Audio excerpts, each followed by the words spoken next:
সকলের চাপানো মিথ্যে অপবাদগুলো এবার ভুল প্রমাণ করার জন্য এবং স্রোতকে সুস্থ সবল করে তোলার জন্য এবার রীতিমতো ঈশ্বরের সামনে নিজের হাতে আগুন নিয়ে বসে গেল নীলু। হ্যাঁ বন্ধুরা, ভিডিওতে লাইক দিয়ে দেখতে থাকুন যে মুহূর্তে কিনা স্রোতের কন্ডিশন ক্রিটিক্যাল এবং আগামী 48 ঘন্টার মধ্যে ওর জ্ঞান না ফিরলে কোনোভাবেই স্রোতকে বাঁচানো যাবে না। এই কথাটা শুনতে পারে সকলে, ঠিক তার পর মুহূর্তেই সকলে মিলে নীলাঞ্জনার উপরে মিথ্যা অপবাদ চাপাতে থাকে এবং বলতে থাকে সার্থক কী, এখন তো আপনার আনন্দ করার দরকার নীলাঞ্জনা দেবী, আপনি এখনও পর্যন্ত বসে আছেন কেন বলুন তো? আপনি যান বাইরে গিয়ে পার্টি থ্রো করুন, আপনি শপিং করুন, ঘুরুন ফিরুন। আপনি যে উদ্দেশ্য নিয়ে আমার স্ত্রীকে মারার জন্য সেখানে গিয়েছিলেন সেটা রীতিমতো সফল হয়েছে এবং আগামী 48 ঘন্টাও মনে হয় না অপেক্ষা করতে হবে।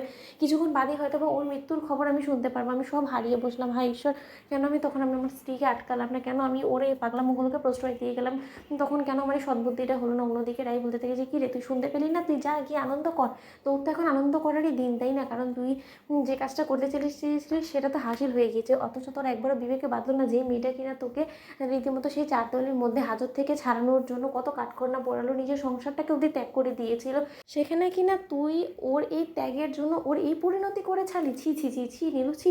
ঠিক সেই মুহূর্তে রায়ের মা বলতে থাকে যে এই মেয়ে পারে, বাকি অলক্ষণী মেয়ে কোথাকার, এই মেয়েকে যে কেন আমি পেটে ধরেছিলাম, কেন যে ওকে আমি এই পৃথিবীর আলো দেখিয়েছিলাম, আমার তো ইচ্ছে করছে যে সেই সময় যদি ওকে আমি পেটের মধ্যে মেরে ফেলতাম তাহলে হয়তো বা কোনো মধ্যে এই দিনগুলো আজকে আমাকে পোহাতে হতো না।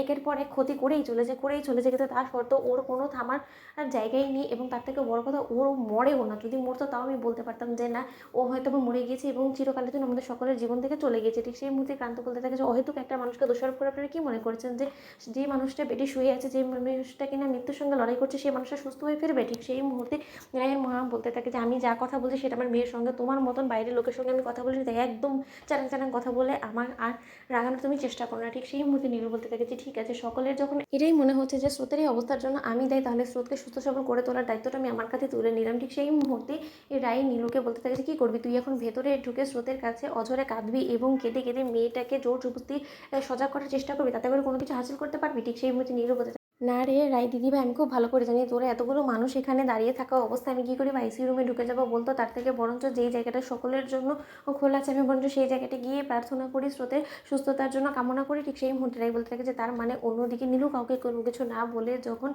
মন্দিরে গিয়ে বসে থাকে হসপিটালে এবং মন্দিরে থাকা সেই দিয়াটা যখন নিজের হাতে তুলে নেয় এবং ক্রান্ত বলতে থাকে যে নীলু তোমার হাত পুড়ে যাবে, তুমি সব কী করছো? ঠিক সেই মুহূর্তে নীলু বলতে থাকে যে পুড়লে পুড়ে যাক, কারণ আমি এই কষ্টটা ভোগ করার জন্যই আসলে জন্মেছি। কারণ এই কষ্টটা যদি আমি না ভোগ করি তাহলে হয়তো কোনো মতে আমি বুঝতে পারবো না যে আমার ছোট্ট বোনটার যে কতটা কষ্ট পাচ্ছে, ওর কষ্টটা বোঝার জন্য আমাকে এই কাজটা তুমি করতে দাও। কারণ তো দোহাই তোমার, তুমি আর এর মাঝখানে নাক ঢোকানোর চেষ্টা করো না, আমাকে আমার হালে তুমি ছেড়ে দাও। আমি এবার যে করে হোক না কেন স্রোতকে ফিরিয়ে আনবোই আমাদের সকলের মাঝে। তো বন্ধুরা লাইক কমেন্ট শেয়ার করে সাবস্ক্রাইব করতে ভুলো না।